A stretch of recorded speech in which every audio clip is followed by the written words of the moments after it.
Setelah 32 kali melakukan penolakan terhadap permohonan penghapusan ambang batas pencalonan presiden atau presidensial threshold, Mahkamah Konstitusi akhirnya memutuskan penghapusan presidensial threshold pada Kamis 2 Januari 2025 melalui putusan nomor 62/PUU 22/2024.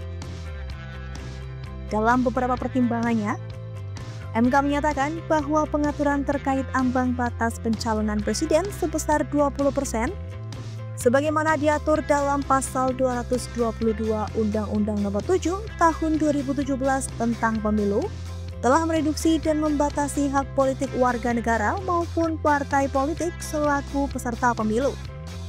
Lebih lanjut dalam pertimbangan hukumnya, MK juga menyatakan bahwa pemberlakuan presidensial threshold telah melanggar moralitas, rasionalitas, bahkan menimbulkan ketidakadilan. MK bahkan berargumen bahwa pengaturan terkait presidensial threshold telah bertentangan dengan pasal 6A ayat 2 Undang-Undang Dasar 1945 serta tidak sesuai dengan semangat perubahan konstitusi, utamanya pengaturan terkait kedaulatan rakyat. Putusan MK nomor 62/PUU 22/2024 memberi amanat bagi legislator untuk segera melakukan revisi Undang-Undang Pemilu guna persiapan Pemilu 2029 mendatang. Artinya, pasca perubahan Undang-Undang Pemilu nanti, maka setiap partai politik memiliki kesempatan yang sama untuk mencalonkan individu sebagai pasangan calon presiden dan wakil presiden. Dalam putusannya, MK mengurangi ambang batas pencalonan kepada daerah dari 20% menjadi ambang batas variatif berjenjang, disesuaikan dengan jumlah daftar pemilih tetap masing-masing daerah. Adapun ambang batas tersebut kemudian dipangkas menjadi 6,5 sampai 10%. Putusan MK terkait ambang batas pencalonan kepala daerah tersebut tentu patut diapresiasi. Lebih dari sekedar membuka ruang pencalonan yang lebih luas, putusan tersebut nampaknya memperlihatkan kehati-hatian MK untuk tidak langsung menghapuskan ambang batas pencalonan kepala daerah menjadi 0%.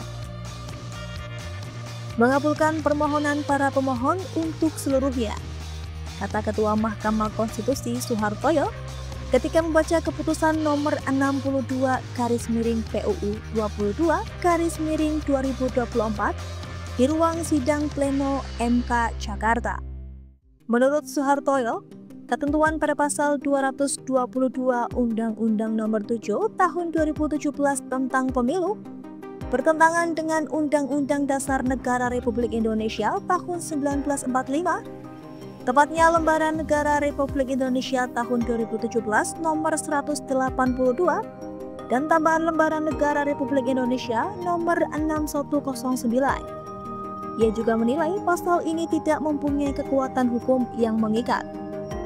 Sejalan dengan itu, Wakil Ketua MK Saldi Isra mengatakan, penentuan ambang batas bertentangan dengan UUD NRI 1945 karena melanggar moralitas, rasionalitas, dan ketidakadilan yang intolerable secara nyata. Selanjutnya, penetapan ambang batas ini dirasa tidak efektif untuk menyederhanakan jumlah partai politik peserta pemilu. Penetapan besaran jumlah dirasa tidak didasarkan melalui perhitungan yang jelas dan kuat. Soehartoyo lahir di Sleman, Yogyakarta pada 15 November 1959, adalah seorang hakim terkemuka di Indonesia yang saat ini menjabat sebagai Ketua Mahkamah Konstitusi periode 2023 sampai 2028. Soehartoyo sebelumnya menjabat sebagai hakim pada Pengadilan Tinggi Denpasar.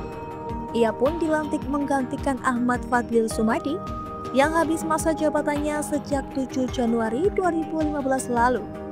Pada 17 Januari 2015, pria kelahiran Sleman ini mengucap sumpah di hadapan Presiden Joko Widodo.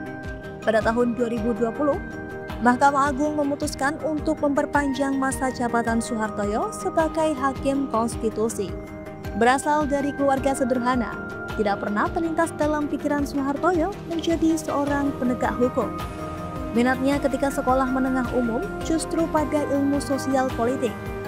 Ia berharap dapat bekerja di Kementerian Luar Negeri, namun kegagalannya menjadi mahasiswa ilmu sosial politik memberi berkah tersendiri, karena ia akhirnya memilih mendaftarkan diri menjadi mahasiswa ilmu hukum. Karir Soehartoyo di dunia peradilan dimulai pada tahun 1986 sebagai calon hakim di Pengadilan Negeri Bandar Lampung.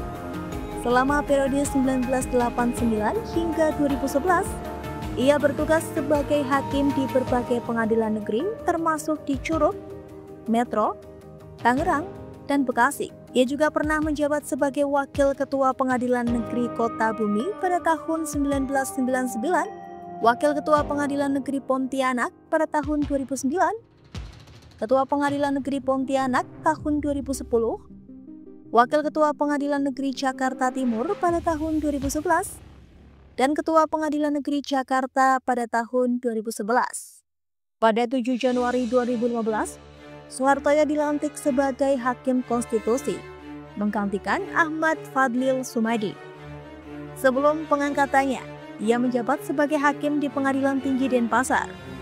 Selama masa jabatannya sebagai Hakim Konstitusi, Soehartoyo dikenal aktif dalam berbagai putusan penting dan seringkali menyampaikan pendapat berbeda dalam beberapa kasus.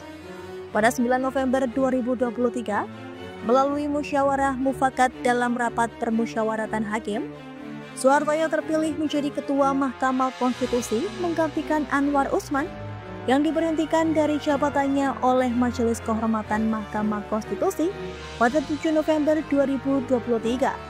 Pelantikan resminya berlangsung pada 13 November 2023. Selama berkarir di dunia peradilan, Soehartoyo dikenal sebagai sosok yang sederhana dan berdedikasi tinggi.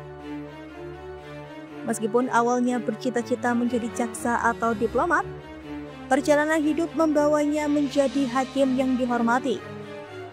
Kemampuannya beradaptasi dengan cepat terhadap lingkungan dan tugas baru, termasuk saat beralih dari Mahkamah Agung ke Mahkamah Konstitusi, menunjukkan fleksibilitas dan komitmennya terhadap penegakan hukum. Soehartoyo menikah dengan Sustiowati dan dikaruniai 3 orang anak. Di luar profesinya, ia memiliki minat pada olahraga golf dan rally. Berasal dari lingkungan sederhana, membuatnya tidak terlalu mengandalkan jabatan atau posisi. Baginya, menjadi hakim konstitusi hal yang tinggi dan sebenarnya membuat tidak nyaman karena fasilitas yang ada. Disinggung mengenai dukungan keluarganya, Soehartoyo menjelaskan ketika pencalonan dirinya yang penuh kontroversi, anak-anaknya justru berpikir untuk apa dirinya menjadi hakim konstitusi. Karena anak-anak saya berpikir ketika saya dihujat, buat apa jadi hakim konstitusi jika harkat dan martabatnya dilecehkan? Lebih baik jadi orang biasa saja. Perjalanan karir Soehartoyo mencerminkan dedikasi dan komitmen yang kuat dalam bidang hukum di Indonesia. Dari awal karirnya sebagai calon hakim hingga mencapai posisi puncak sebagai Ketua Mahkamah Konstitusi, ia telah menunjukkan integritas dan profesionalisme yang patut dijadikan teladan bagi generasi penerus di dunia peradilan.